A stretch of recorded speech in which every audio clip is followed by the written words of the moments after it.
Joe talks about Joe.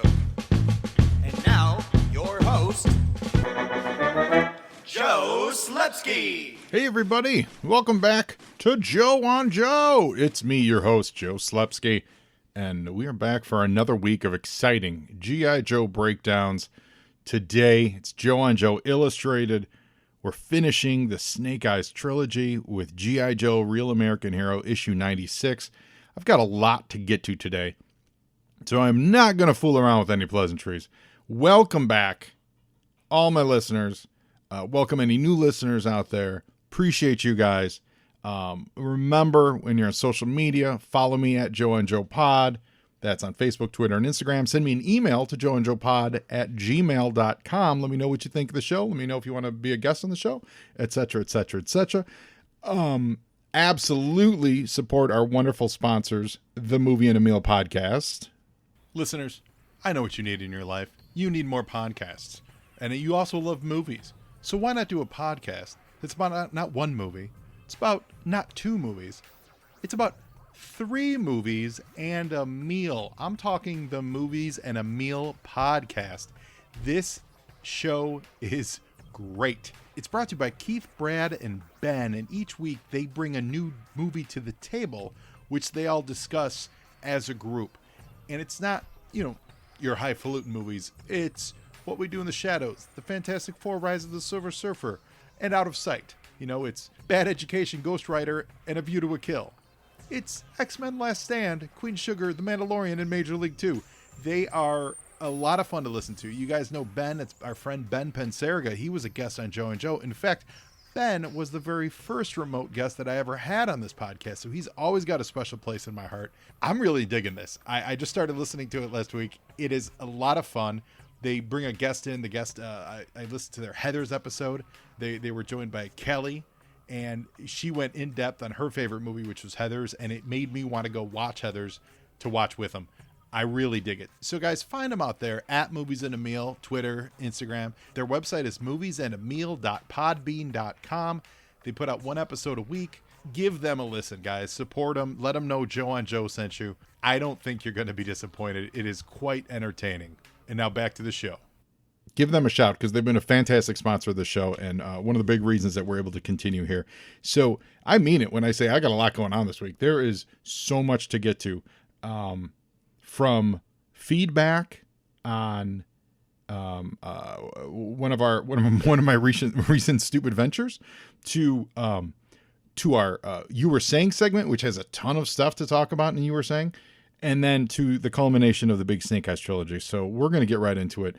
Listeners, 2-3 episodes ago, and if you guys follow me on social media, you saw that I followed through on my threat to send a letter to Il Duce out there in Houston, Texas, who was talking about the lone wolf controversy, if you guys remember this from a few episodes back. And a controversy certainly that we've been following hot and heavy in the pages of the G.I. Joe new letters pages, Postbox the Pit. And in that issue, Duce said, hey guys, I'm starting a, Long Live Lone Wolf Association or something, fan club. And he gave his address, and it was in Houston, Texas. So I sent a letter to Houston, Texas at that address. And I'm happy to report this week that it got returned. Now, the reason I say I'm happy to report this week is because I looked closely when it got returned, and the code on the return was that the address no longer existed. So then I went down a Google rabbit hole, and sure enough, the address that was given in the letters page does not exist any longer. They've remapped the city of Houston. So then I thought, okay, well, there's got to be a way to figure this out. So I called the Houston City Hall. And I spoke with a lovely, lovely young lady who listened to what I did not get into any Lone Wolf or G.I. Joe discussion with her. But I explained I was trying to find this address, and it was an older address from about 30 years ago. And what do you think they could have done with it? And after a couple minutes of searching, she was so helpful. I wish I had written her name down. I don't have it here. But thank you, anonymous Houston awesome lady from the Houston City Hall. She said, I think it would be this address today. And she gave me an address. So, to update you listeners, I have now resent that letter, the same address, to Duce, to now what would be the current address in Houston, Texas, assuming things stayed the same numerically. Now, I don't know if Duce lives at that house. It could be, who knows what's happening there. But the address no longer exists. We now have an updated address. I will keep you abreast on the situation. I got it in the mail within a half hour after I got off the phone with Houston. I ran to the post office to drop this new letter in the mail. So I'm very excited to report that to you guys. That was great. Were you as shocked last week as I was by the Snake Eyes death mask murder? Because I feel like that's not getting enough attention. I couldn't stop thinking about it all week.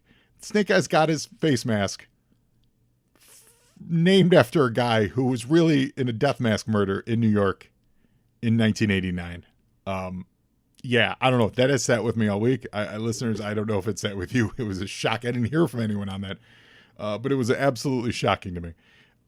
So, quick follow-up on that. I'm still in shock. Also, this week, what else is there also? Oh, PowerCon. That's the other thing. I was at PowerCon this week, and it was fantastic. We had an absolutely great time. It was myself, Jeremiah, Paul, both friends of the show, and I am the only guy that will go to a He-Man PowerCon convention and leave having purchased more G.I. Joe product than I did He-Man stuff.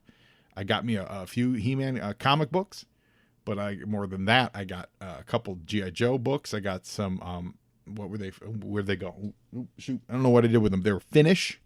I got Finn-ish G.I. Joe. I think they were from Finland. Action Force comics that someone had there. I snapped those up. I also got me a repeater. I never had an old school actual repeater. And I got a couple of awesome carded figures. I got a carded Iceberg. And I'm talking about the Battle Core Iceberg.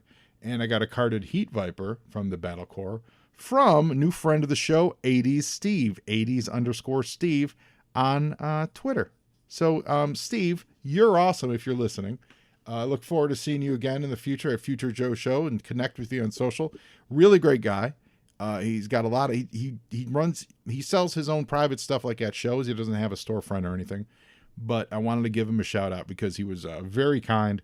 We talked a lot about G.I. Joe, about a love for the show, and he said he was a listener. So it was a nice surprise and a lovely day. And from the He-Man front, if you guys have never been to PowerCon, it was pretty cool. I am a He-Man fan. I did grow up on He-Man. I was actually a He-Man before I was G.I. Joe guy. But my tastes shifted more towards G.I. Joe, maybe because they had more clothes on. I'm just kidding. I actually love He-Man quite a bit. And it was a really nice, very accessible show. I don't have a massive He-Man collection at all, but I've got a lot of the comic books and a lot of the reference books that they've come out with. And there was a wonderful selection of He-Man memorabilia, and you really just see how much He-Man, how big of a production He-Man was, and it permeated everything. There were so many like coloring books. My tastes tend to Shirley Feeney. We're recording this at night, by the way, so I think my dogs are a little confused.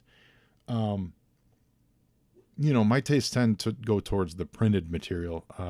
Less so than the toys, and so I was looking at a lot of the books that people had, and there's just so many coloring books and smaller children's books and records and stuff, and I got a couple of those. And it's funny, in one vendor I found there was a Webster, and I'm talking about Webster the TV show with George and Ma'am and Emmanuel Lewis. That Webster, it was Webster Goes to Space, and was a 45 album. And I think the only reason I didn't get it is because it was still sealed, and I would have wanted to listen to it, and I don't think I would have been happy with myself if I had kept it sealed, but I didn't want to unseal it. That's the conundrum that I'm in as a collector. But it was a great show. PowerCon, the people who work, I'm not sure who runs it, but whoever did a wonderful job. It was 2 days out at the Anaheim Hilton, and it was an absolute good time. So let's get on to the G.I. Joe of it all. You were saying? I was saying.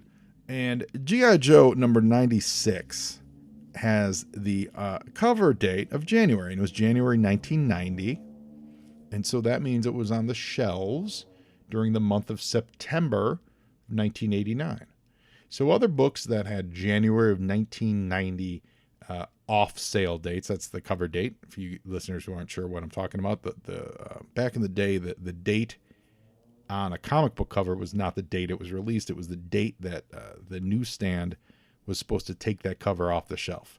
So when it said January, you were supposed to leave it on your shelf until January, and then after January, you were supposed to pull it off the shelf, and it was done being for sale. So in January, a couple books with January 1990, September of 89 is on sale date, are the only book that matters to me this month. I say the only book. There's probably one a little further down. I just didn't notice it.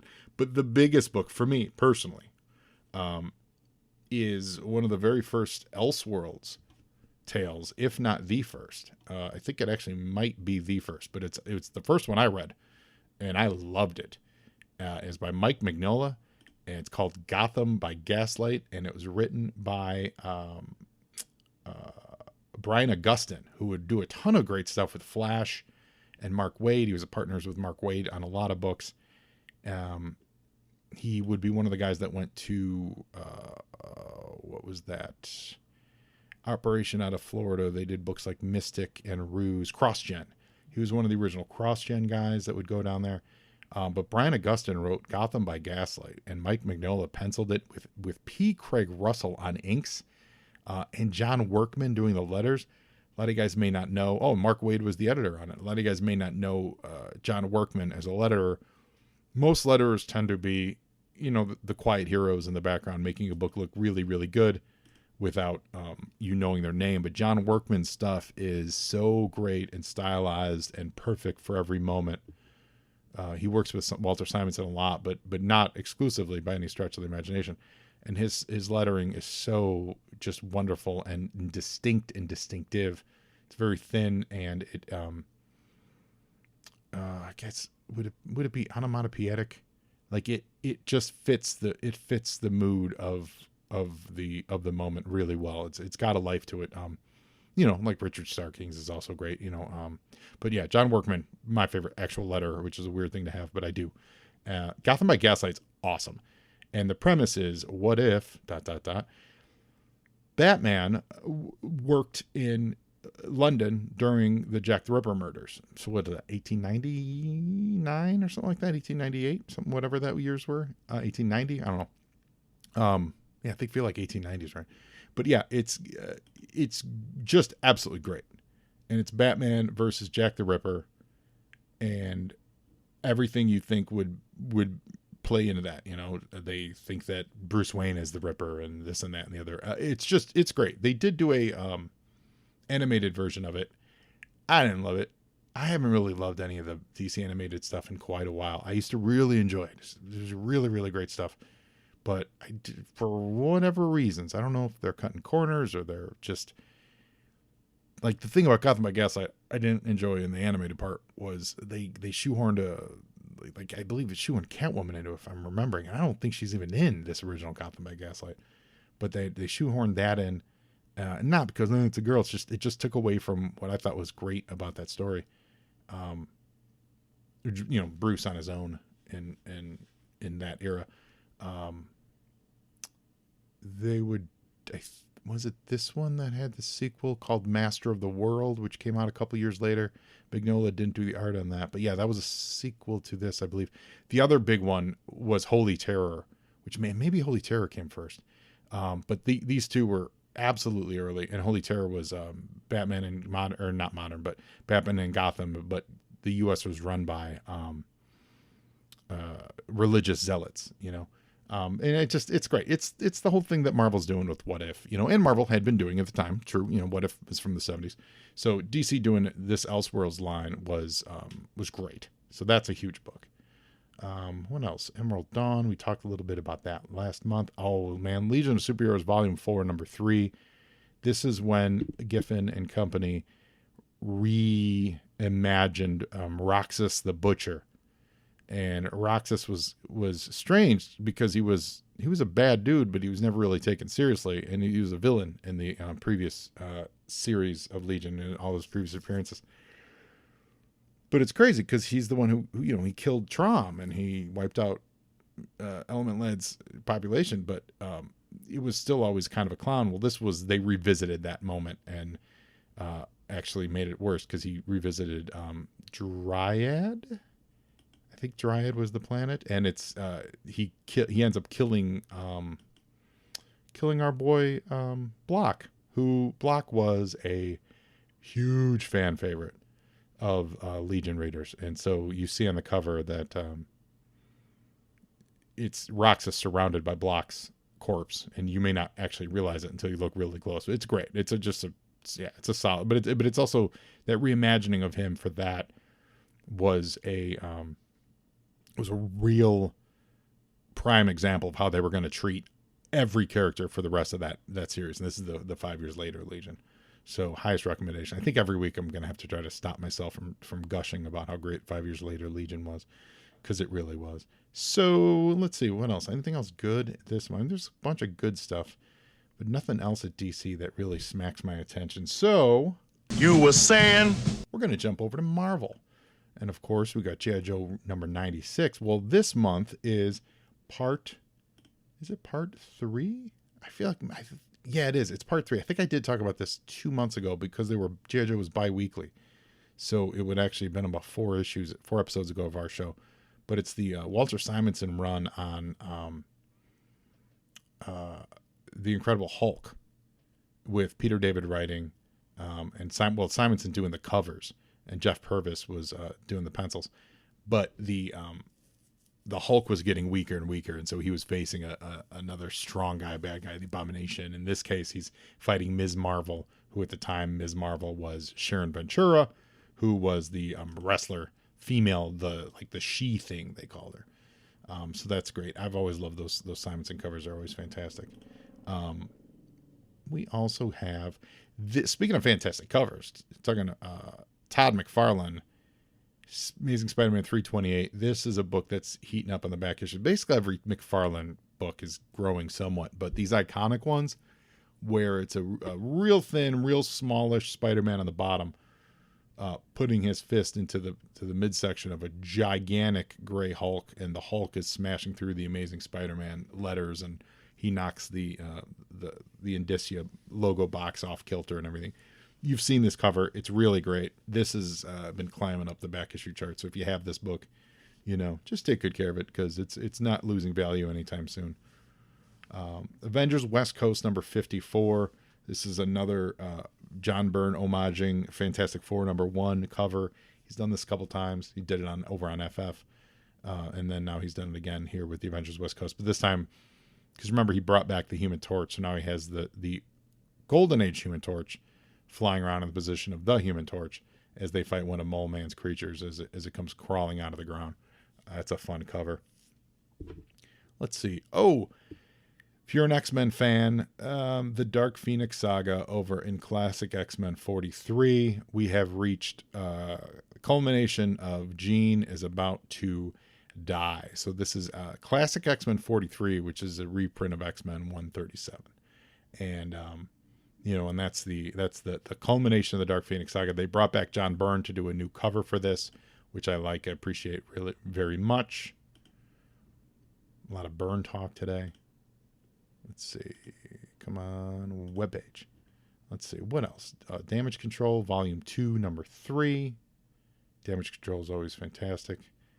Excalibur's in the middle of the Cross Time Caper, which should have been tighter and better.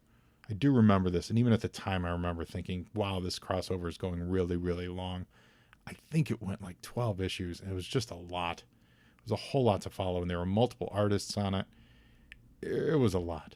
It's a whole lot. Speaking of Simonson, Fantastic Four 336, he's about to start his run. This is the Acts of Vengeance crossover, and Walter wrote these first few Acts of Vengeance issues, but he didn't start drawing it until 330. Actually, I think it was 339. I think it corresponds with the Thor. No, 337.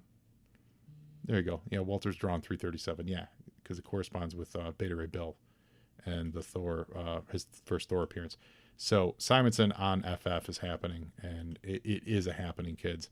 So make sure you check that out. Come on, my back button has been acting up in my web browser. That or I just go to terrible web pages. Probably the latter. Man, Punisher having a moment. 1, 2. Well, some of them are UK, so that those are weeklies. But 1, 2, 3, 4, 5, 6, 7, 8, 9. He's in 9 different books on shelf this month. Granted, 4 of them are the UK weeklies, but he's got a magazine. He's got Punisher magazine issue number 6, his regular book 29, War Journal 14, Punisher and Wolverine and the African Saga, which collected 2 or 3 issues, the Jim Lee issues of his regular series, and he's also got an original deluxe format book called Punisher the Prize number 1 that was on the shelf. Lots and lots and lots of Punisher. Spider-Man and the New Mutants joined up for a giveaway. This was was it about drugs? I can't recall, but I have this somewhere in my collection.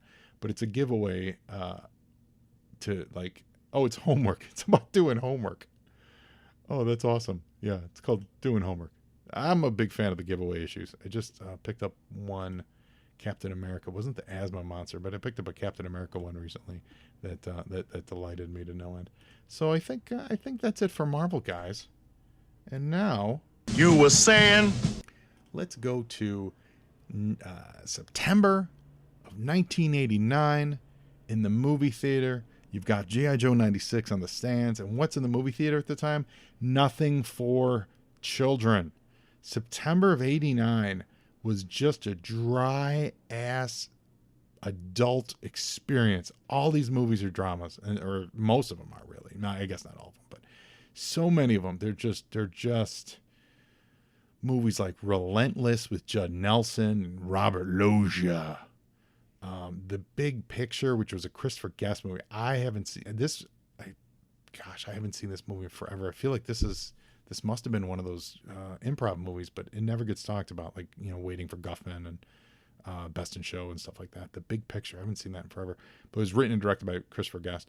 Sea of Love with Al Pacino and Ellen Barkin. That's on September 15th. Ellen Barkin, by the way, had a month, because you go a couple weeks and you get down to September 29th, and you get Johnny Handsome with Mickey Rourke and Ellen Barkin, Forrest Whitaker and Morgan Freeman. But before we get down there to the 29th, though, you got a movie called The Heist on the 16th. Pierce Brosnan. Oh, that's a made-for-TV movie. Uh-oh. This is a movie I've never heard of. And yet, it's got Glenn Close, Jennifer Grey, Penn and Teller, 2 of my favorites, Bridget Fonda, David Johansen. They all do voices because apparently it's an animated film called Gandahar. It's a French film. I have absolutely no idea what this is. It's an animated movie where they've got wings in their heads, and that's all I can see. But it's based on Jean-Pierre Andrevon's 1969 novel Les Hommes Machines, Machine Men? Contre of Gandahar, the Machine Men of Gandahar? I have no idea what that is. And is anyone, it came up by Miramax, has anyone ever seen Gandahar?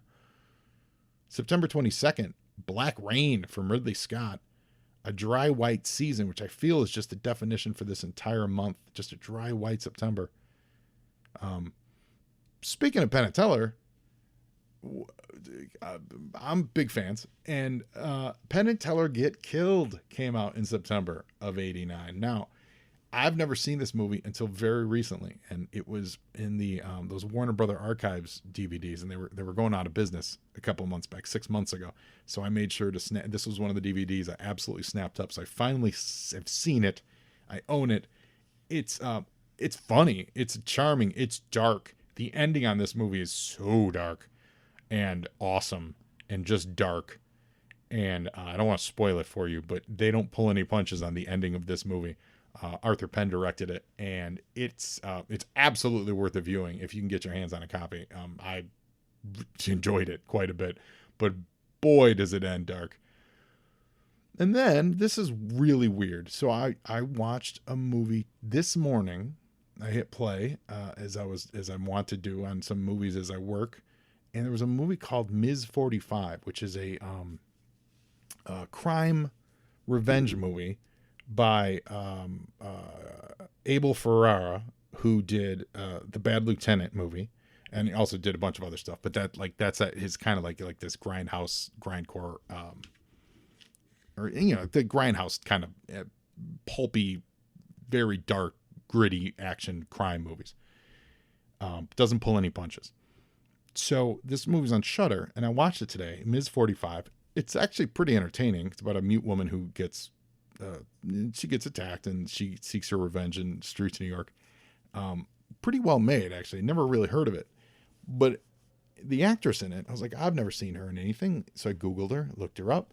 She passed quite a few years ago, but it also said that she was in this movie called Heavy Petting, which is released the same day. So I've never heard of this movie, never heard of this actress. Watched her this morning, IMDb'd her, and this movie came out the same day as G.I. Joe 96. I don't know what all of that means, but it means that I think we're doing the right thing. I think it means we're supposed to be talking about G.I. Joe today, and we're just doing the right thing and being in the right place at the right time. I don't want to assign any more significance than that, but that's really weird. That movie came out today, starring this woman who I'd never even heard of. Watch it in this other movie. Anyway, that's a tangent. And then on the 29th of September, In Country with Bruce Willis as a Vietnam vet returning home, and also Welcome Home, about a Vietnam vet returning home, with starring Chris Christopherson. So it was a log jam of Vietnam movies. Oh, and don't forget on the 27th, Chud 2, Bud the Chud. Now, mass is ready. All right. Flew through that. Got a lot out of there. Hope you guys enjoyed that. It's time to dig into G.I. Joe 96, part 3 of the Snake Eyes Trilogy. This one's No Surrender on the cover. Beautiful cover by Andy Kubert, and it says After Hama. Now, I can't recall, usually an after, when you see after on a cover, it usually means that someone else did a cover and you're mocking, mimicking, homaging that cover, so you'd write. Like if I were to draw that Spider-Man punching the Hulk in the stomach, in whatever fashion I drew it in, but if I drew the exact same pose, doing the exact same thing on a cover of G.I. Joe, like let's say Snake Eyes punching, I don't know, Dr. Mindbender in the stomach, through there, I would write, drawn by, Slepsky after Mcfarlane, right? Because I'm taking what he drew and I'm homaging it. I can't place this cover for anything. So the only thing I can think of is the After Hama part is that Larry may have done a rough mock-up of what he wanted this cover to look like. If you guys can remember what he may have been referencing other than that for this cover, you let me know. But I have a pretty good visual memory when it comes to covers and stuff. I can't place where I would have seen this, this pose, this layout and everything. So I have a feeling the After Hama thing might mean that Larry did laid out the cover and said, this is what I want to see for it. Doesn't matter. It's a great cover. Looks awesome. I like what they do with Storm Shadow's camouflage, I guess you'd call it. And I have a strong feeling it's because Andy Kubert didn't draw that in the first place. If you look closely, the camouflage looks like it's almost drawn on with whiteout. No, you know what? It's actually, it's all done in, when I look closer even, it's all done in Zipatone.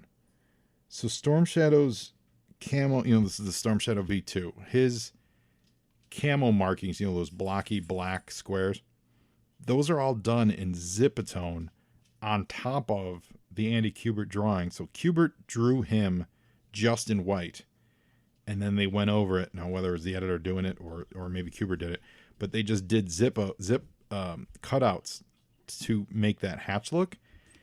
And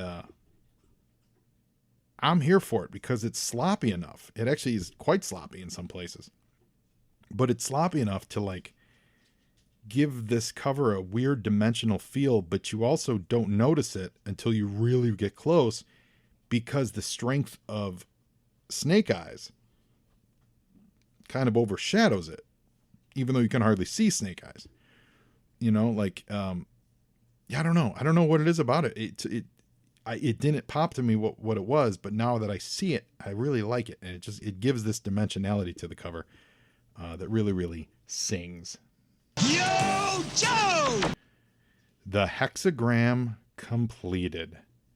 So if you remember last time, Snake Eyes had exploded, I don't know, let's say the 6th floor of the consulate, and he cut off the bottom floors from the top floors, and he was above it. So no one could escape, and no one could go up to help him.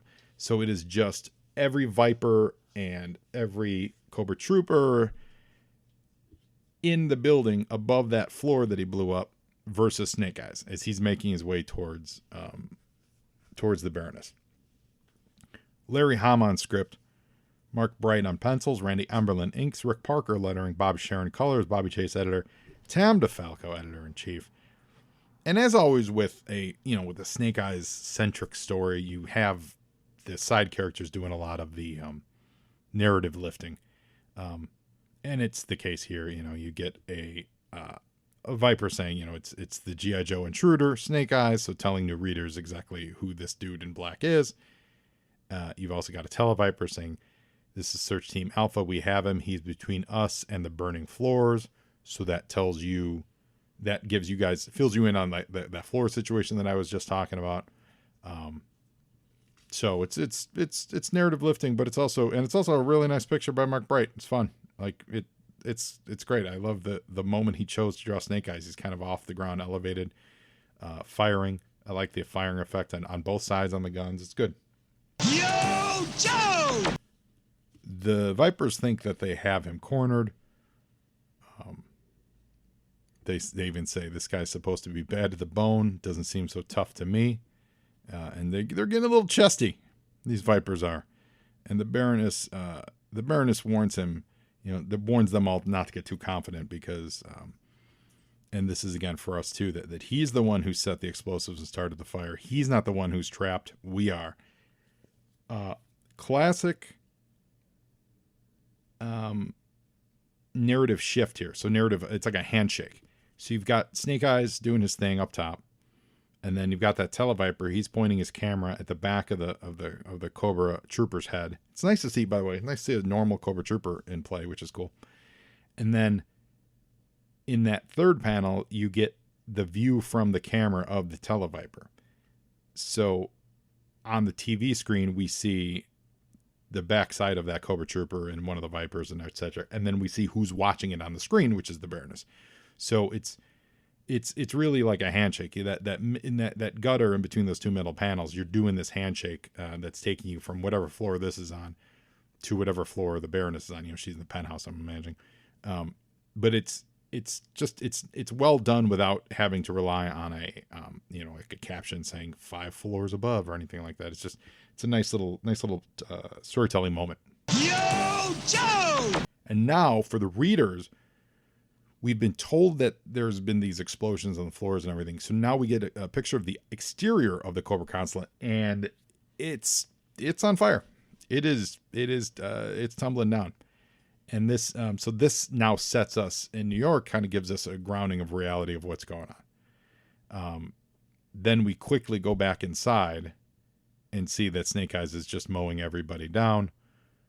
Since we've already done that visual handshake between the camera and the Baroness, it's okay for us to now just jump back to the Baroness watching it on a screen. It's funny.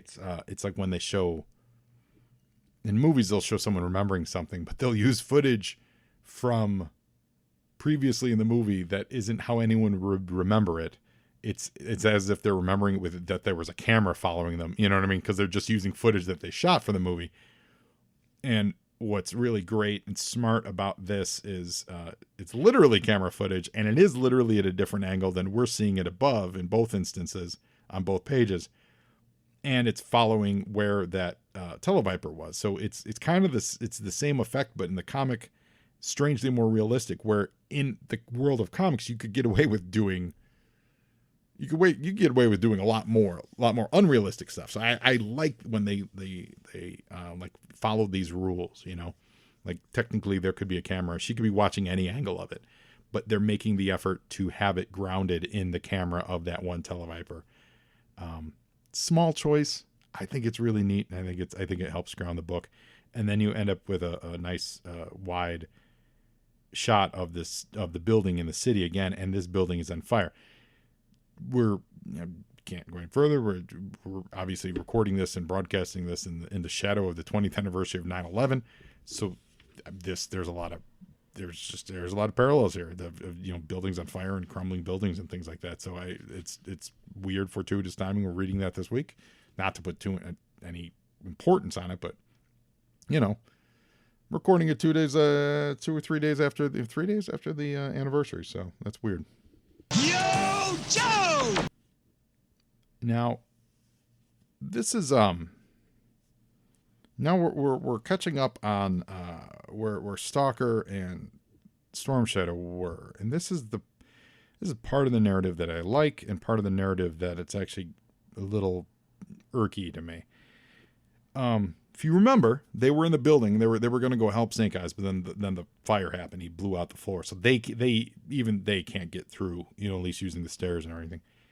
So they're in the building, and what's neat about this is we the last page we ended with an exterior shot of the building, and now we're looking at another exterior shot of the building, but it's a different angle.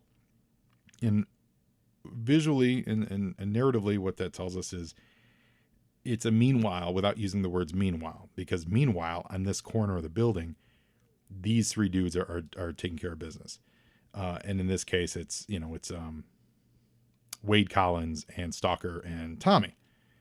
And Tommy realizes the only way to get to Snake Eyes is actually to climb the outside of the building, but he's the only one that can actually pull it off.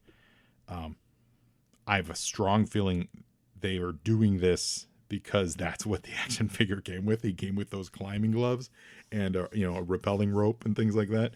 So sure. And it works. I have no complaints because, Tommy would totally do this. Like, this would be a Storm Shadow thing. But yeah, it's handy. Yet the action figure also had rope. And so Tommy is off up the side of the building. And so Wade says it's time to hat up and book out. So those guys are going to leave this building.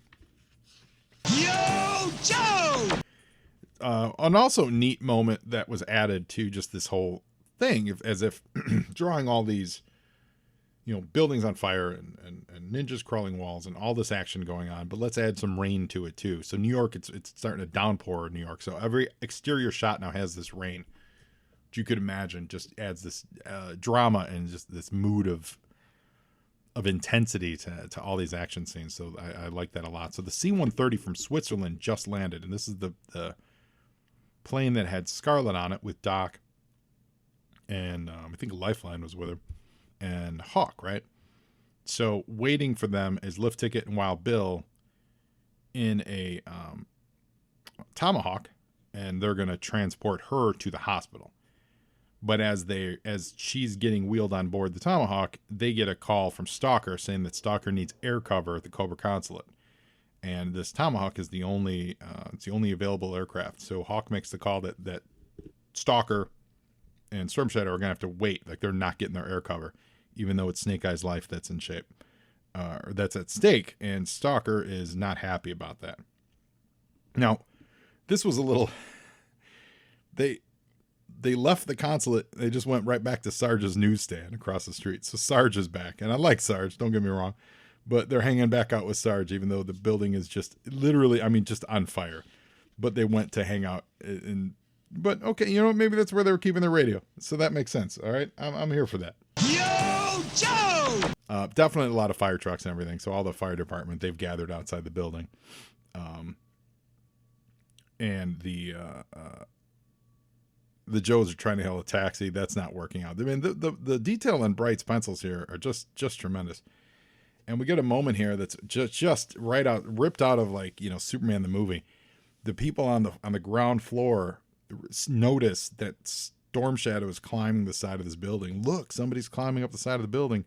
He's going right up into the flames. So like Storm Shadow's taking this hero moment here. And he's literally climbing into the heart of the fire. Yo, Joe! And meanwhile, in the penthouse, all the search teams are accounted for. All these Vipers are dragging themselves up there. There are 3 Vipers that are unaccounted for, which we're going to meet very, very quickly.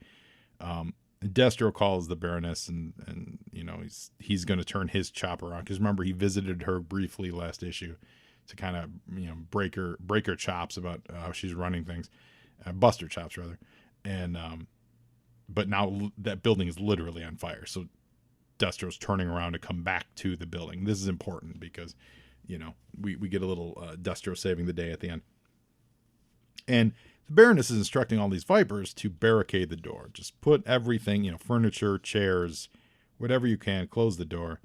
And one of these Vipers is he's missing a tooth. He's already met Snake Eyes, and it has not gone well for him. And very, very quietly in the background, is it a night viper? Is that a Texel viper? That Snake Eye there. I'm sorry, did I say Snake Eyes? There's a viper swaddled and kind of hiding in the shadows in the background. It's not subtle. It's not subtle at all. But I am glad that he drew it, because when it's Snake Eyes in disguise. And when he makes his reveal, if you don't have him in this panel, it just does come out of nowhere. So I like that. And I'll say this. The way they draw him, when I first read this through, I thought he was just a dude who was damaged. Like he was all, like he had been messed up so much. He's got so much bandage on him. But he's off, he's in the background, so to speak. Yo, Joe! And now we meet the 3 Vipers who, in order to make this joke work, have all taken off their Viper helmets. And it's the Three Stooges, everybody. It's Mo, Larry, and Curly. They are they're stringing cables up because they're going to rappel out of the building past the burning floors to make their escape. And they've used up all the phone lamps, the coffee machines, every ounce of cable they can, and they're now dangling it out the window to get below where the fire is. And as they do that, they start getting shot at by Storm Shadow, who is climbing his way up the side of the building. Now, a couple things. Storm Shadow on his way up seems to have lost his claws, which is disappointing. He's using his fingers to dig in. I thought it was neat that he was using his claws, and now they're gone. But that's all right. He's also, Storm Shadow's using a machine gun, which you don't normally see. But that's fun, too. And he's shooting at the Three Stooges, which they return fire. But as you can see in this last panel, no one's actually looking out the window. They're just holding their guns out the window and shooting. Yo, Joe! And the Mo of the group, and when I say Mo, it's Mo. He's got the Mo haircut. He looks out the window, says that should have wiped him clean off he's gone, and that's when he gets one in the neck from Storm Shadow. And Storm Shadow says shooting without aiming is stupid, and he proceeds to throw Mo the Viper out the window to his death, I'm presuming, because they're, 8 stories up at least, 8, 9, 10 stories up, however high they are. So Mo dies, and then Storm Shadow comes in through the window, angry ninja, and he proceeds to kill Larry and Curly. And Larry Fine with the bald-headed orange bowl haircut, and Curly, who with the shaved bald head. It's the Three Stooges are dead at Storm Shadow's hands. Let's give it up, everybody. Yo, Joe! Now the Joes, it's Stalker and Wade. They commandeer, they get on a bus. And the guy driving the bus has to be drawn after somebody, because it just looks too much like it was modeled after somebody. And it could have been like Mark Bright's dad or something, or his friend, or, whatever. But I can't place it. It doesn't ring any bells to me. But when you see this image, you go, oh, okay, he was drawing somebody's face for that friendly bus driver. And he gets him to the top of the Pan Am building. I remember, didn't we use Pan Am building was one of the landmarks that we used going back to the first of these issues, to kind of landmark place where the Cobra Concept building is. So that makes me think did they have all this mapped out beforehand? Larry likes to talk about how he goes issue to issue and stuff, but I wonder if he asked for if he kind of knew that this was going to happen, especially because this was, maybe originally planned as an original graphic novel, which we know that those were the original plans. If this was kind of part of it, so they seeded that Pan Am in that original shot 2 issues ago or 3 issues ago now, to kind of ground us. If you could imagine if this was in one continuous book, you would have had that establishing shot showing that it's just a few blocks away. So the Joes are going to go to the top and they're going to steal a helicopter from the rooftop. And all they get told is no, negative, because that weather, it's keeping the chopper grounded. Yo, Joe! So now, the Baroness has absolutely barricaded all the doors. She's looking on all the cameras. She can't see Snake Eyes anywhere. But on screen 8, she sees one man who is making his way through the building, past those explosions, and it is Storm Shadow. Now, Storm Shadow in this outfit, when drawn this way, looks like he's wearing a parka, like he's Snow Job. But I'll take it. It's Storm Shadow, and she's very upset. Because remember, she killed Storm Shadow, guys. Let's go back, 40 issues ago? 40? We're in the 96, something like that, yeah. It's around 40 issues ago. Remember when they were making Serpentor, maybe 50 issues ago even? She shot Storm Shadow dead. So the look on her face, as drawn by Mark Bright in this final panel, is priceless. She's in trouble, and she knows it. Yo, Joe! So she brings a heat viper up, and she asks him to put a frag round through that door. Now, this doesn't make any sense, because they just finished barricading it, and you could tell she's panicked, because now she wants the heat viper to basically blow the door apart, in an effort to get at Storm Shadow. And so on the other side of the door, this missile comes flying through, which Stormy deftly dodges. It's not a problem for him to duck, and he actually climbs up through the. It's interesting. He climbs up into the roof, and then he ends up.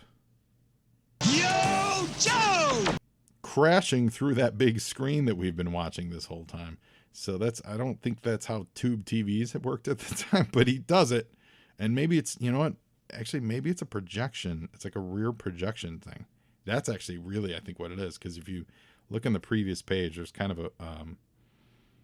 a projector hanging from the ceiling. Yeah. That's actually what it is. I think that's what they were going for, at least. That it was some kind of crazy rear projection screen. So Storm Shadow comes flying through that, which is neat. It's a neat idea, because that's how they were tracking everything. And so you could just imagine if you were watching a movie, and it's like someone like the Hulk Hogan bursting out of the movie screen. And was that Gremlins 2? And hold on. Oh my gosh, my dog wants to come up and say hello. So Storm Shadow bursts through, and he calls for Snake Eyes, and sure enough, we see Snake Eyes was disguised as a Toxo Viper the whole time. Sorry, Toxo Viper, that's the Viper he was. He was disguised as that Toxo Viper the whole time. And the building starts to collapse right as the action starts to get going. Yo, Joe! So as that building's collapsing, we get cut across town to the top of the Pan Am building, and we see Stalker and Wade Collins getting onto the helicopter that was on its way to the hospital. And they have to make a choice, and Doc lays it out. Surgeons are standing by and waiting at the hospital. Every second counts. And Doc says if Scarlet comes out of her coma and finds out that we let Stormy and Snakes die because we were in a hurry to get her to the hospital. And Hawk says, you don't even have to finish that sentence, Doc. Let's go get him. And so they're all yo-joing. And so Lift Ticket's going to head towards the crumbling Cobra consulate to rescue Storm Shadow and Snake Eyes. A decision that I absolutely think Scarlet would approve. I'm all for this. Yo, Joe! And what I really dig about all these sequences, it just takes all this action and it just builds and builds and builds, and it's all coalescing to the same moment. And Storm Shadow is here, and he saves Snake Eyes as all these other Vipers and Cobra Troopers absolutely fall to their deaths, because the penthouse is crumbling. So it's falling down to the side. And, as they say, as Storm Shadow says, the whole shooting match is about to tip over. And the Baroness, she's also literally hanging on for her life. Like, there's no one, this isn't like anyone has any upper hands here. Everyone is hanging on for their dear life. She's slipping. And the Baroness falls, and she's going to die when she falls here. Yo, Joe! Except Snake Eyes catches her. And she says, Snake Eyes, you of all people. Attention. And now that Cobra helicopter with Destro shows up. And it's Destro on the loudspeaker. And he says, this is Destro. You haul her to safety, and I give you my word that I'll rescue all of you. But the Baroness is so consumed by vengeance that she pulls out her gun, even as her Snake Eyes is holding her life in his hand. She's so consumed by vengeance that she pulls the gun out, and she's going to shoot Snake Eyes right in the face. Now, and she even reminds him, right where I gave it to your red-headed girlfriend. By the way, the pencils on this are absolutely great. I love all the choices here. From first, you get the close-up of Snake Eyes grabbing her arm, which was, that moment that you need because the last page was a cliffhanger with her falling. Then you pull back and you see the precarious situation they're all in with Storm Shadow holding Snake Eyes, him holding her, the helicopter on the way, the rain beating down. Then you see this kind of a medium-long shot of who's in the helicopter, which is Destro, which we need to know. And it's framed by Snake Eyes holding her. And then you get a close-up of her face as she reaches for her gun, and then you're looking down the barrel of her pistol, where it's aimed directly at Snake Eyes' face. It's a nice, very clean sequence. Yo, Joe! And this is where I'm gonna go into a little bit more of a critic mode here. And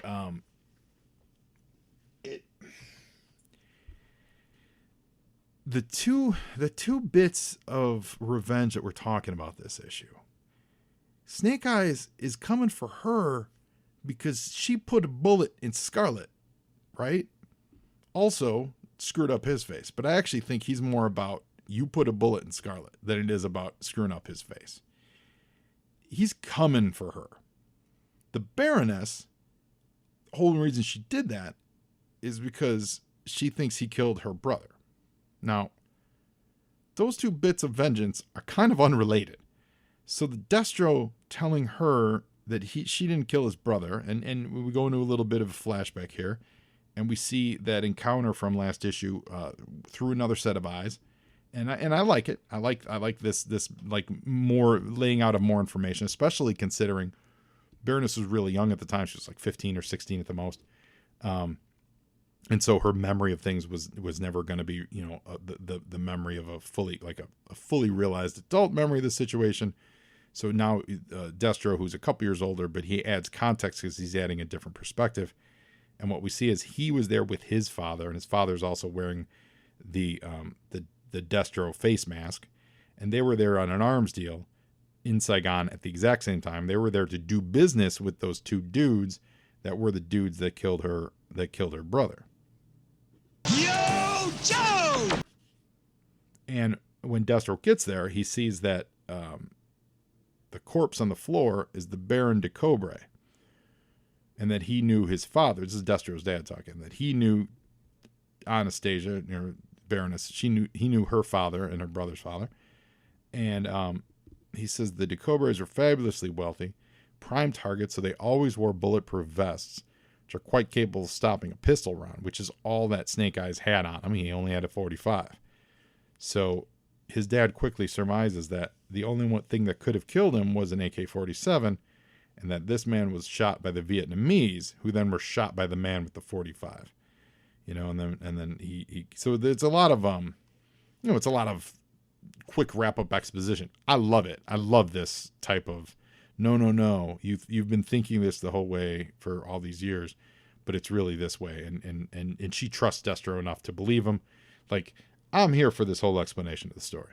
Yo, Joe! And the look of pain and loss on her face here is amazing. It can't be. My whole career as an international terrorism was based on the fact that my brother was, and she can't deal with it. So she uses the butt of her gun to hit Snake Eyes' hand so that he releases her, and she proceeds to start falling to her death.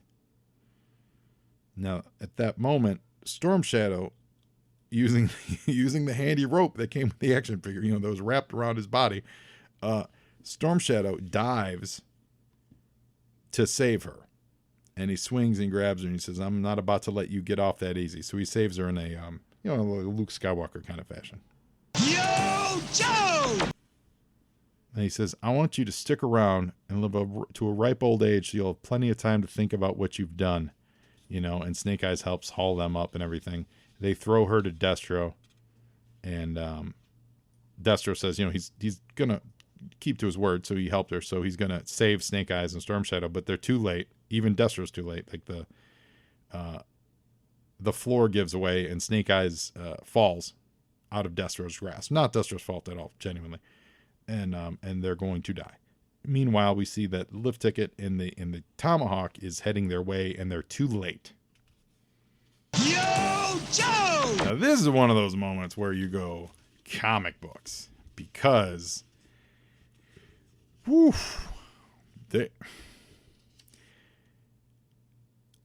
according to lift ticket, hang on to your stomachs, I'm going to drop this bird. Remember, they're flying a Tomahawk, which is a massive 2-rotor helicopter. He's going to drop this bird like a rock and get under these guys. And someone says, you're just going to chop them up in the rotors. And he says, tell the boys in the back to hold on to Scarlet, because he does a barrel roll in a Tomahawk over the streets of New York and catches Storm Shadow and Snake Eyes inside the Tomahawk. Yo, Joe! As he does the barrel roll. Now, that's one of those comic book physics where I am all for it. It's a heroic moment. Amazing. I think it's absolutely great.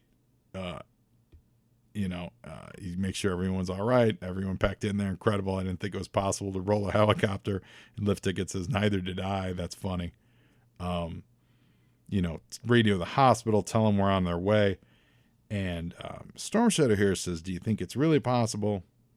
Because Destro and the Baroness are waving goodbye to them. To change the cycle can the cycle of revenge be broken, or are we chained to our mistakes forever? Now, here's where I'm getting at. Snake Eyes' revenge was for shooting Scarlet in the face.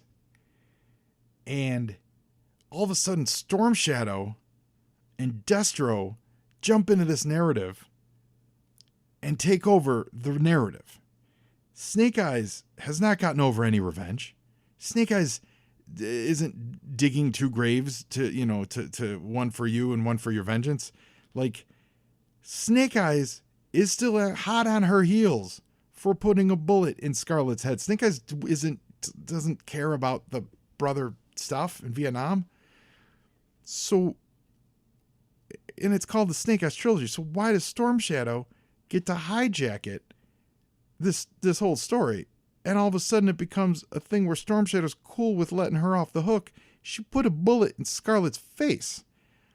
I don't know that I like this resolution, ladies and germs. I genuinely don't. I get how the Baroness would alter her perspective once she gets that new information. That part I buy, and that it would crush her and, blah, blah, blah. But, Snake Eyes still angry, and it's Snake Eyes Trilogy, and it's hijacked narratively by Storm Shadow. So, 1, it feels like the movie.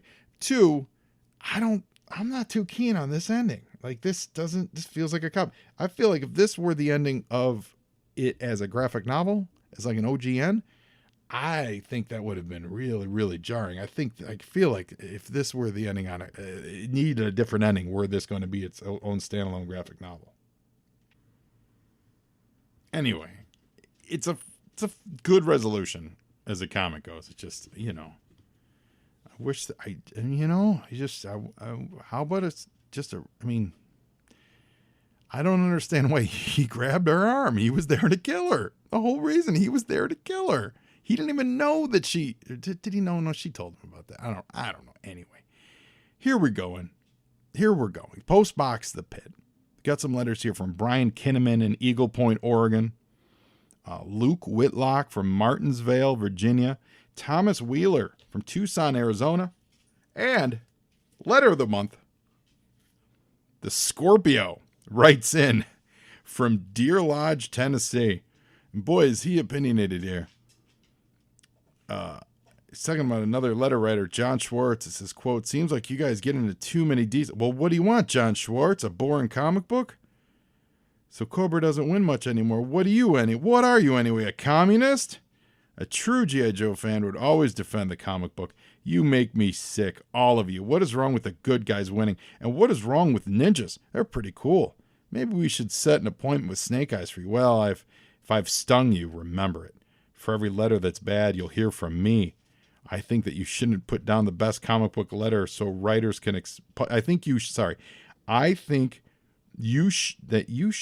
put down the best comic book ever. Wait, hold on. What did he say here? It is late. I think that you shouldn't put down the best comic book ever. Right, Larry? Well, publish this letter so writers can expect something for their bad comments. Until the Dreadnoks become the next Smokey the Bears. Make mine Marvel. The Scorpio. Scorpio coming out firing in the letters pages. How dare you insult this comic? So I feel like the Scorpio, if you're out there, you don't enjoy my wrap-up of how Storm Shadow stole Snake Eyes' thunder with this ending. Anyway, that's it, guys. G.I. Joe 96, the end of the Snake Eyes trilogy. How exciting. Do you agree? Do you agree with me that this quote-unquote Snake Eyes trilogy kind of got the rug pulled out of it at the last moment? If you do, let me know. I'll be waiting to hear from you guys. And just remember, now you Joe, and Joeing is half the battle.